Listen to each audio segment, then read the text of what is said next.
ça fonctionne. Vous m'entendez? Ouais. Je ne sais pas si vous avez profité des vacances pour écouter des films. Nous, on n'a pas écouté la télévision pendant pratiquement un mois. Mais ce matin, j'aimerais vous donner un petit exemple tiré d'un film. Un film qui est très touchant à certains égards et dont on a déjà parlé à l'Église. Ce film s'appelle Mission. Vous vous rappelez cette histoire du trafiquant d'esclaves joué par De Niro, qui a fini par tuer son propre frère, qui s'est retrouvé en prison, qui a reçu la visite d'un prêtre et qui en quelque sorte s'est repenti, qui est sorti de prison et qui a décidé d'aller à l'encontre de cette tribu qu'il pourchassait dans le passé et dont il saisissait les membres et les amenait comme esclaves. Et si vous avez vu le film, vous vous rappelez lorsque De Niro, qui joue ce personnage, ce trafiquant d'esclaves, qui grimpe le long de la cascade en ayant mis toutes ses armes dans un grand filet, puis il grimpe, il veut monter tout seul, il glisse, il refuse de l'aide. Et pendant ce temps-là, les Indiens d'Amérique du Sud le regardaient monter. Et on se demande toujours qu'est-ce qui va se passer. Jusqu'au moment où la scène vraiment chargée d'émotions se déroule. On voit De Niro qui arrive tout au sommet de cette falaise qu'il avait grimpée avec tant de mal. Et les Indiens qui vont à sa rencontre et qui, au lieu de le tuer, lui pardonnent. Et on voit toute la joie de cet homme accablé par son remords. Non seulement de sa vie passée, trafiquant d'esclaves, oui, mais aussi de meurtrier, puisqu'il avait tué son propre frère. On voit le visage de cet homme qui rayonne de joie alors qu'il reçoit le pardon de ceux qu'il maltraitait dans le passé. Et aujourd'hui, on va prendre le repas du Seigneur et je pense que c'est de circonstance de regarder ensemble la joie du pardon. La joie du pardon qui, dans le psaume que nous allons lire, est associée aussi à la sagesse de Dieu. Puisque quand nous sommes pardonnés par Dieu, nous avons maintenant la possibilité d'être en relation avec Dieu et de bénéficier de la sagesse de Dieu. Le pardon de Dieu n'est pas simplement « je te pardonne et c'est tout, maintenant continue ta vie », mais le pardon de Dieu nous est donné puis nous ouvre les portes à la sagesse de Dieu, que nous pouvons profiter justement à cause du pardon. Alors je vous invite à lire dans Psaume 32, à partir du verset 1er, 11 versets qui vont nous servir d'introduction à ce repas du Seigneur.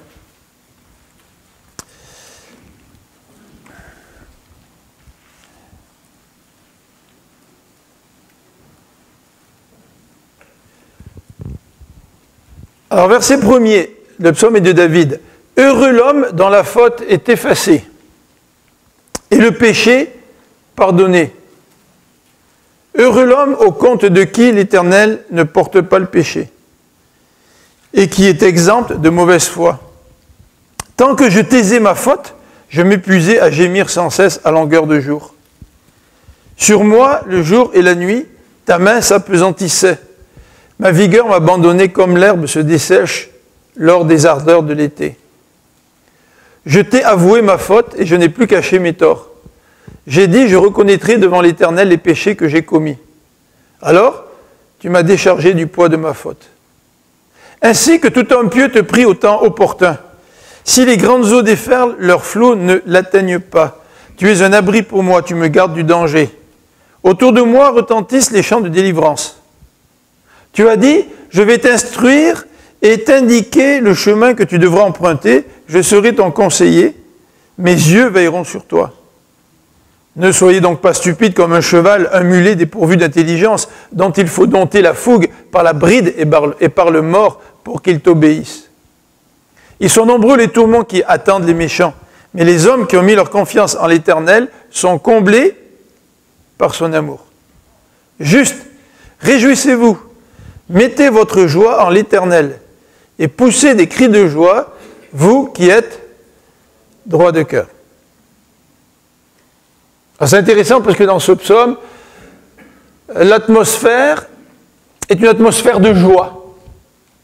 C'est vrai que ce texte contient la tristesse. Bien sûr, un homme triste qui confesse son péché devant Dieu, mais une fois pardonné, c'est un homme qui expérimente la joie de Dieu.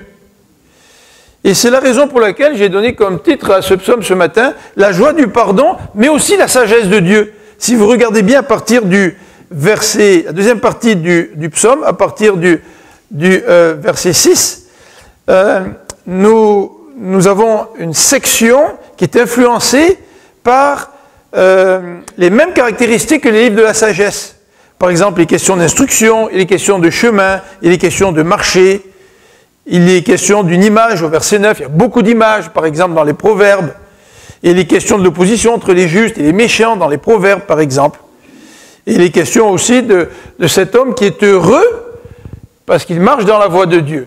Alors le titre que j'ai donné ce matin, c'est pour ce psaume, c'est vraiment la joie du pardon et la sagesse de Dieu. Parce que le pardon nous ouvre cette sagesse, nous rend disponible cette sagesse de Dieu. Comment Dieu pourrait-il communiquer avec nous sa sagesse si au préalable il ne nous a pas pardonné? Alors, en guise de généralité, dans l'introduction, je voudrais dire que ce psaume est un psaume extrêmement important. Il fait partie des 7 psaumes, c'est un des 7 psaumes de pénitence qui ont été lus et relus et utilisés dans la liturgie à travers les siècles d'histoire de l'Église. Donc vous avez les 7 psaumes à l'écran, le psaume 6, 32, 38, 51, c'est certainement le plus connu, le psaume de David qui confesse son péché, le psaume 102, 130 et 143.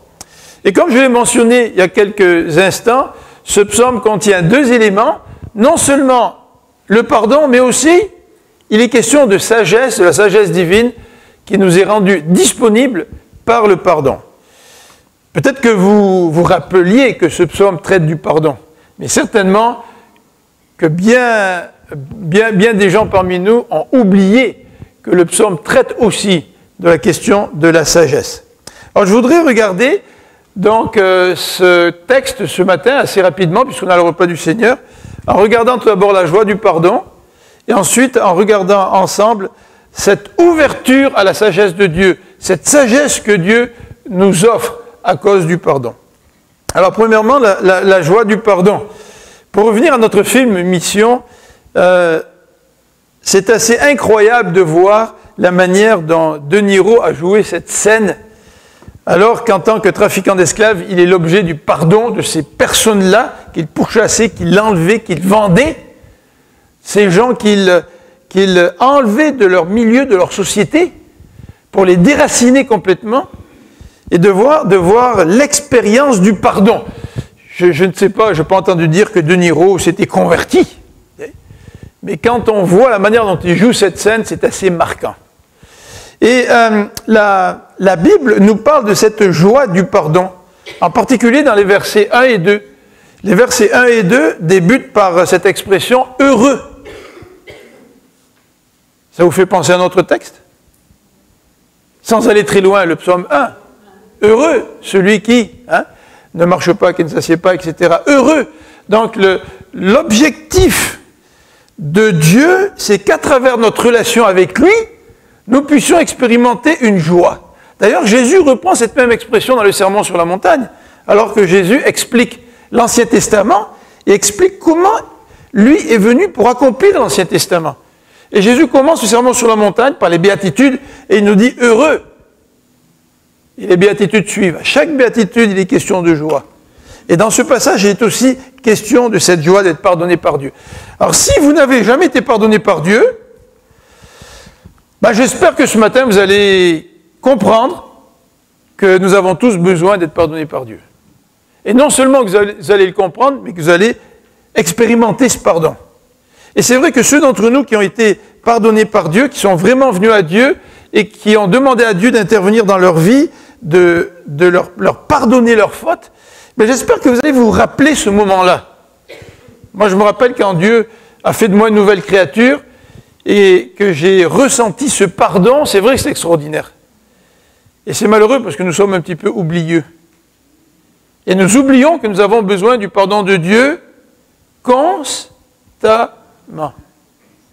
Et peut-être qu'aujourd'hui, notre plus grand besoin à nous, chrétiens, c'est de réellement nous voir tel que Dieu nous voit, pour venir à lui et lui demander pardon. Et d'exprimer et de ressentir la joie d'être pardonné. La joie du pardon, ce n'est pas non seulement lorsqu'on devient chrétien que Dieu pardonne nos fautes, mais la joie du pardon peut s'expérimenter à différentes occasions de notre vie chrétienne. Et face à ce psaume, j'aimerais nous poser la question, quand est-ce que vous avez expérimenté la joie du pardon de Dieu? Récemment, peut-être? Peut-être au cours de l'année?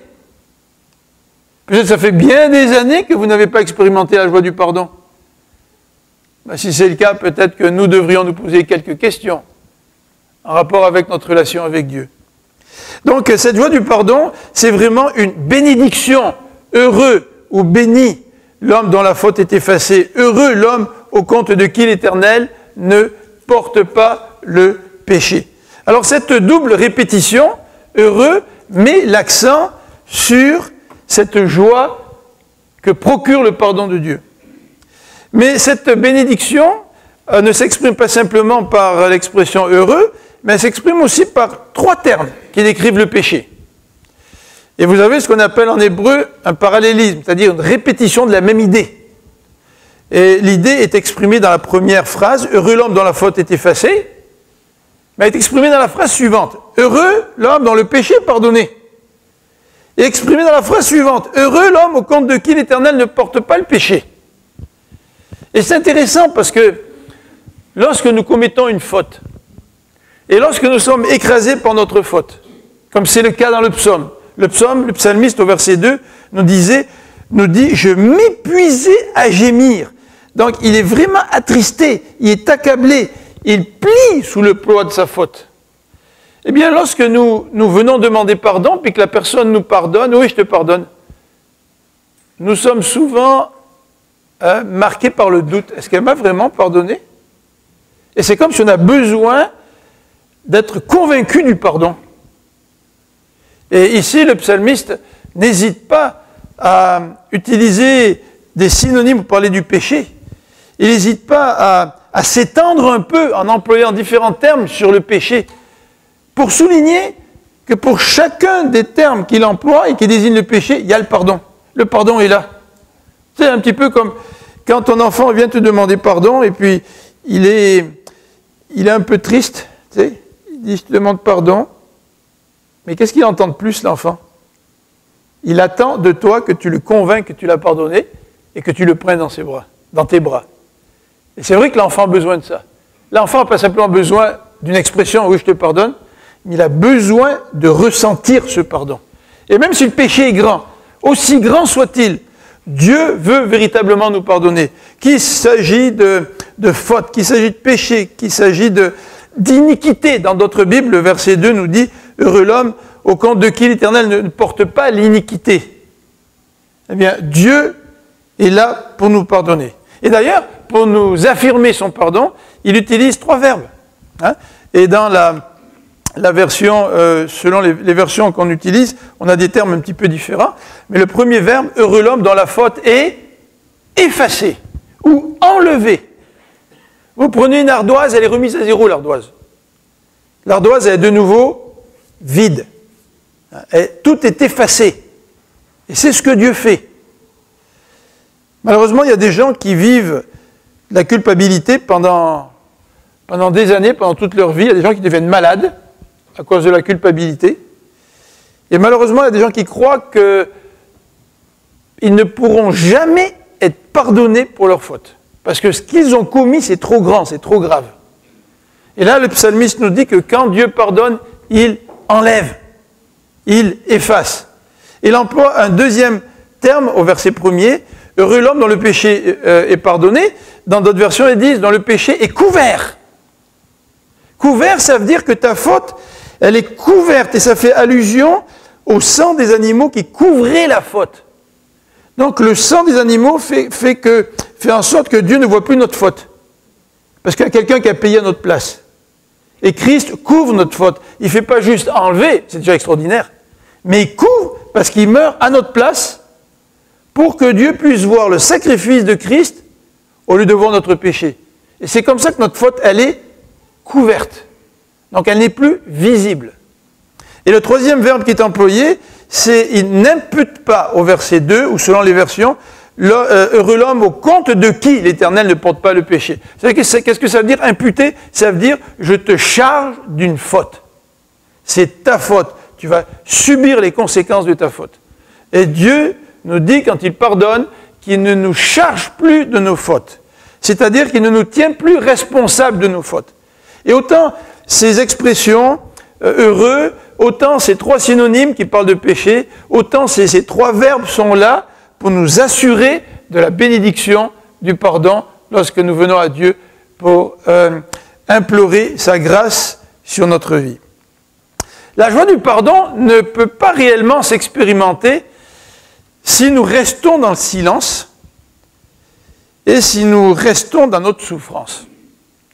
Regardez le verset 3 et 4. « Tant que je taisais ma faute, je m'épuisais à gémir sans cesse à longueur de jour. Sur moi, le jour et la nuit, ta main s'appesantissait. Ma vigueur m'abandonnait comme l'herbe se dessèche lors des ardeurs de l'été. » On est allé en Alsace cet été, puis je vous dis, il a fait chaud, 35, 36, 37 degrés. Les gazons étaient secs. Puis il y avait beaucoup d'eau dans le sol. Quand on voyageait sur les autoroutes, on voyait que les cultivateurs arrosaient tous leurs champs. Puis on s'est dit, mais comment ça se fait qu'ils arrosent leurs champs alors que la température est si chaude? Mais en surface, l'herbe était complètement brûlée. Mais à 1 mètre, 1 mètre 50, les nappes d'eau regorgeaient d'eau. Mais imaginez-vous, sur Internet, on avait vu la photo de l'endroit où on devait aller avec ma sœur, ma nièce, ses enfants. Et on trouvait ça extraordinaire. Tu avais une belle cour derrière avec du gazon bien vert. On arrive, le gazon était sec. Et ici, le psalmiste nous parle de sa souffrance en utilisant donc cette image de l'herbe qui se dessèche lors des ardeurs de l'été. Et le psalmiste parle de son silence tout d'abord au verset 3. « Tant que je taisais ma faute ». Eh bien, le psalmiste nous dit que tant que je tais ma faute, eh bien, ma souffrance, elle est continuelle. Alors, c'est un petit peu surprenant, parce que bien des hommes commettent des fautes, mais ils ne semblent pas vraiment en souffrir. Et c'est vrai que le psalmiste, c'est quelqu'un qui aime Dieu, c'est quelqu'un qui fait partie de l'alliance, et là, il se rend compte qu'il a offensé Dieu, il se rend compte qu'il a désobéi à Dieu, et cette faute le poursuit constamment. Et tant qu'il est silencieux, sa souffrance continue. Et il est vrai que la Bible nous dit que l'être humain récolte ce qu'il a semé.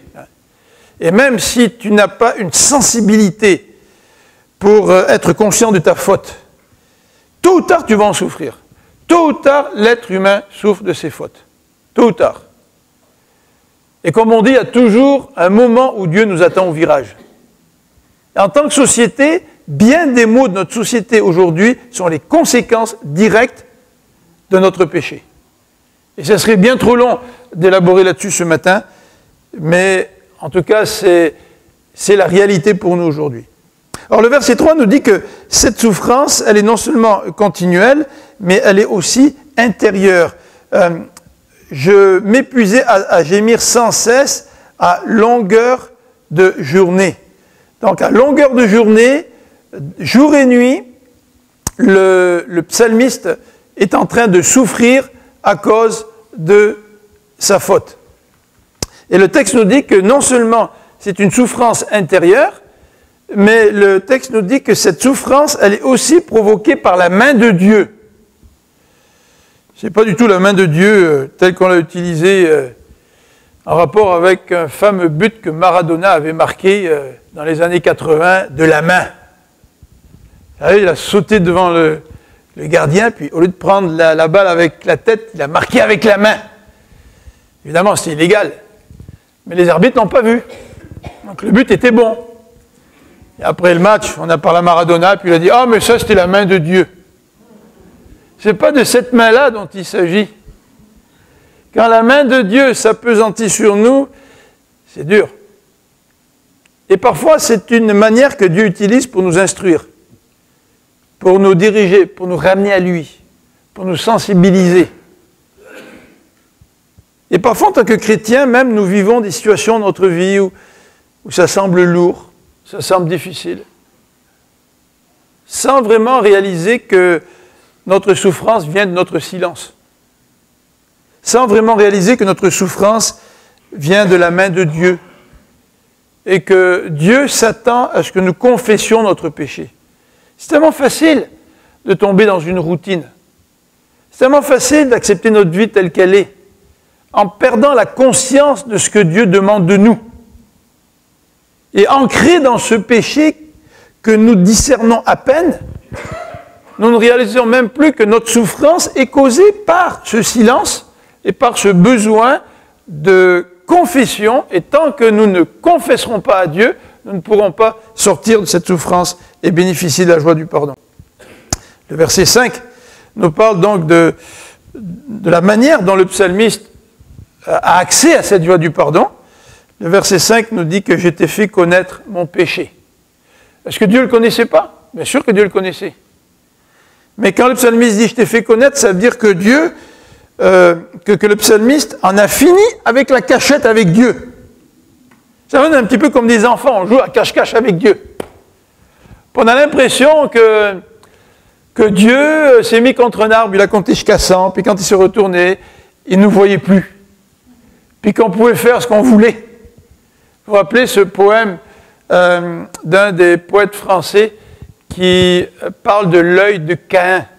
Après que Caïn ait tué son frère, Victor Hugo donc a fait un poème à ce sujet, et à la fin du poème, il dit « L'œil de Caïn, l'œil de Dieu, l'œil de Caïn était dans la tombe ». C'est-à-dire que même jusque dans la tombe, Dieu a suivi Caïn, et que Caïn ne pouvait pas s'échapper au meurtre qu'il avait commis. Et pour expérimenter la joie du pardon, il faut arrêter de jouer à la cachette avec Dieu. Parce que Dieu ne compte pas la tête appuyée sur son bras contre un arbre pour essayer de nous chercher après. Dieu nous voit. Dieu sait exactement où nous sommes. Autant l'Orient est éloigné de l'Occident, autant Dieu peut nous voir partout où nous sommes. Dieu est tout-puissant, Dieu est omniscient. Arrêtons de jouer à la cachette avec Dieu. Et confessons nos fautes à Dieu. Je t'ai fait connaître mon péché, je n'ai pas couvert ma faute. La tentative de l'être humain de couvrir ses fautes pour que Dieu ne les voie pas. Ouais, mais je ne suis pas si mauvais que ça, je suis un homme quand même religieux, oh, mais j'ai quand même accompli de bonnes actions. Puis on essaie de couvrir nos fautes avec tout ce qu'on peut pour essayer de régler le problème du péché, alors que la Bible nous dit que personne ne peut couvrir nos fautes à part Jésus-Christ. Et je ne peux pas venir à Dieu en utilisant une couverture transparente et en imaginant que Dieu n'y voit rien. Alors que la seule couverture opaque qui couvre mes fautes, c'est le sacrifice de Jésus. Donc n'essayons pas de venir à Dieu en tentant tant bien que mal de cacher nos fautes sans vraiment y arriver. Moi, ce que j'aime bien, c'est quand notre petit-fils, le soir, il est au lit avec nous, on passe un petit peu de temps avant de le coucher, et puis il joue à cache-cache. Puis il s'imagine qu'on ne le voit pas, tu sais. T'as la grosse bosse dans le lit, puis il appelle Mimi ou il appelle Papy, puis il pense qu'on ne le voit pas, tu sais. Puis des fois, t'as le petit pied qui dépasse, tu sais. Avec Dieu, on est un petit peu puéril, hein, dans un sens. Nous pensons pouvoir couvrir nos fautes, alors que c'est Dieu lui-même, lui seul qui peut les couvrir. Donc regardez ce que nous dit le verset 5, le beau verset, « Tu as pardonné ma faute, mon péché ». Et dans certaines versions, on traduit « Tu as pardonné, tu as effacé la peine de mon péché ». Alors c'est extraordinaire parce que Dieu, après notre confession, n'efface pas non seulement la peine, mais il efface aussi le péché, il efface tout ça. Et quand Dieu efface le péché, il efface aussi la peine qui vient avec. Et en lisant ces psaumes, je me pose la question, est-ce qu'aujourd'hui, je ne vis pas dans certains domaines de ma vie une sorte de peine? Et est-ce que c'est dû à un péché dans ma vie? Oh, c'est vrai que Dieu ne nous appelle pas à faire de l'introspection. Nous n'avons pas cette capacité de mettre notre cœur sur la table d'opération pour l'examiner, pour savoir qu'est-ce qui va, qu'est-ce qui ne va pas. La Bible nous dit que le cœur de l'homme, il est tortueux par-dessus tout. Par contre, je peux dire à Dieu, Seigneur, il y a quelque chose qui ne va pas dans ma vie, je ne sais pas pourquoi. Mais si j'ai péché contre toi, montre-le-moi. Montre-moi mon péché pour que je puisse en prendre conscience et que je puisse le confesser devant toi. Deuxième élément dans ce psaume, c'est non seulement la joie du pardon, mais c'est aussi cette ouverture que la joie du pardon crée face à la sagesse de Dieu. Regardez au verset 6. Et là, le psalmiste ne parle plus de son expérience, de quelqu'un qui souffrait à cause de son péché et qui est arrivé à Dieu, qui a obtenu le pardon et qui maintenant jouit de cette joie en tant que pardonné par Dieu. Mais le verset 6 donne des conseils un petit peu de sagesse. Et le verset 6 débute en disant « Qu'ainsi tout fidèle te prie au temps convenable ». Le pardon, ça ouvre la porte à la prière. Le pardon, c'est ce qui fait en sorte que la prière va jusqu'à Dieu. Lorsque nous offensons Dieu par nos fautes, nos prières ne vont pas bien loin. Et c'est peut-être une des façons que Dieu utilise pour, de sa main divine, nous oppresser. Parce que nous prions, puis nous avons l'impression que Dieu ne répond pas. Mais ici, au verset 6, le texte nous dit que tout fidèle te prie au temps convenable. Ou tout homme pieux te prie au temps convenable. Alors, c'est une invitation à la prière. Et une invitation à la prière aux hommes et aux femmes qui ont obtenu le pardon de Dieu. Ce n'est pas une invitation à la prière envers ceux qui ne se préoccupent pas de leurs fautes et qui ne se préoccupent pas de l'offense que Dieu a subie à cause de nos fautes. Dans le contexte, ce verset s'applique à ceux qui ont expérimenté le pardon de Dieu. Qu'ainsi, tout homme pieux puisse te prier au temps convenable. Donc cette prière s'adresse à l'homme pieux et elle s'adresse au temps convenable. Qu'est-ce que c'est que le temps convenable? Vous avez ça dans vos Bibles, au temps opportun, au temps convenable? Bien, dans l'original, Darby l'a traduit prions Dieu, que tout fidèle te prie, au moment où on peut te trouver. C'est-à-dire dans des périodes où on peut te trouver. Il faut saisir ces périodes durant lesquelles on peut trouver Dieu. Vous savez, parfois, Dieu se cache. On a l'impression qu'il se cache. Et d'autres fois, en particulier dans l'épreuve. Et d'autres fois, eh bien, Dieu est là, et il semble qu'il attend simplement que nous puissions le prier, que nous puissions expérimenter cette relation avec lui. Il veut se laisser trouver. Ça, c'est intéressant parce que peut-être que dans notre vie chrétienne, on a un petit peu abandonné. Je me rappelle cet ancien d'église qui me disait à un moment donné, je ne crois plus à la prière. Il avait abandonné. Et il ne pensait même plus que Dieu écoutait. Et il y a des moments où Dieu veut se laisser trouver par son peuple, et ces moments-là, parfois, nous ne les saisissons pas. Et le texte continue en nous disant, non seulement le pardon ouvre l'être humain à la prière, à la relation avec Dieu, et lui permet en cela d'accéder à la sagesse de Dieu, mais le verset 6b nous parle de cette protection et cette délivrance que Dieu veut nous accorder, veut accorder à celui qui le prie, à cet homme pieux, à cette femme pieuse qui le prie, parce que c'est le temps maintenant où tu peux chercher Dieu, tu peux trouver Dieu. Et notamment, Dieu est prêt à accorder sa protection et la délivrance. Au verset B, quand les grandes eaux inonderaient tout, elles ne l'atteindraient pas. Encore une image. Dans la littérature de la sagesse, les auteurs utilisent souvent des images. Vous avez vu les films du tsunami au Japon? Les gars, c'est plus que des grandes eaux. Hein.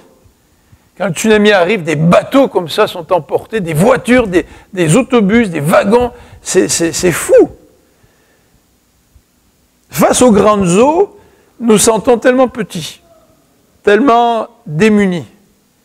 Et pourtant, Dieu nous dit que celui qui est pardonné, il a l'occasion de s'approcher de Dieu dans les prières et d'obtenir la protection de Dieu face aux différentes épreuves. Et cette protection nous est décrite au verset 7, au début du verset 7, par l'expression « Tu es pour moi une cachette », dit une des versions de la Bible, ou un asile, dit une autre version. En fait, ce n'est pas une cachette pour jouer à cache-cache, mais c'est un endroit sûr pour te cacher à l'abri, ou c'est un asile. Quand tu fuis, tu trouves asile en quelque part. C'est-à-dire que c'est un endroit de sécurité dans lequel Dieu va te placer.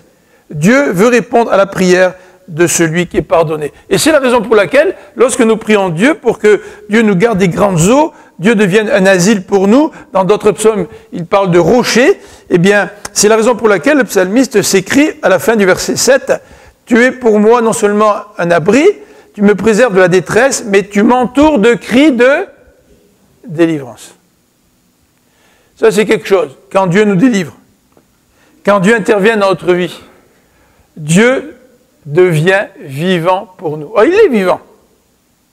Mais lorsque nous vivons dans notre péché, nous vivons loin de lui, nous avons l'impression que Dieu est loin. Et lorsque nous sommes pardonnés par Dieu, alors nous voyons que Dieu est véritablement vivant. Et lorsque nous intercédons par Dieu, nous intercédons Dieu pour que Dieu intervienne dans notre vie, dans nos défis, dans nos problèmes, dans nos difficultés, nous voyons que Dieu intervient. Oui, nous sommes convaincus que Dieu est vivant. Et nous avons besoin en tant que chrétiens de vivre cette réalité que Dieu est vivant. Et pour vivre cette réalité que Dieu est vivant, nous avons besoin d'être dépendants de lui. Nous avons besoin de dire à Dieu, Seigneur, tu vois toutes ces choses sur lesquelles je m'appuie là? J'ai un bon travail, j'ai une bonne santé, j'ai une bonne famille, j'ai une maison, je peux prendre des vacances. Tout va bien dans ma vie. Seigneur, je n'ai pas tellement besoin de toi, tu sais, dans le fond. Tu me donnes tout ce dont j'ai besoin. Les proverbes disent, Seigneur, fais que je ne sois pas trop pauvre pour te maudire et trop riche pour t'oublier. Que le Seigneur puisse nous rendre dépendants de lui, pour que nous puissions le voir agir et être convaincus que notre Dieu est un Dieu vivant. Alors le psalmiste continue, c'est un homme maintenant qui est pardonné, qui expérimente la joie du pardon de Dieu, mais maintenant qu'il est pardonné, il a accès à une relation avec Dieu, il a accès à la sagesse de Dieu. Regardez le verset 8. Je t'instruirai, là c'est Dieu qui parle.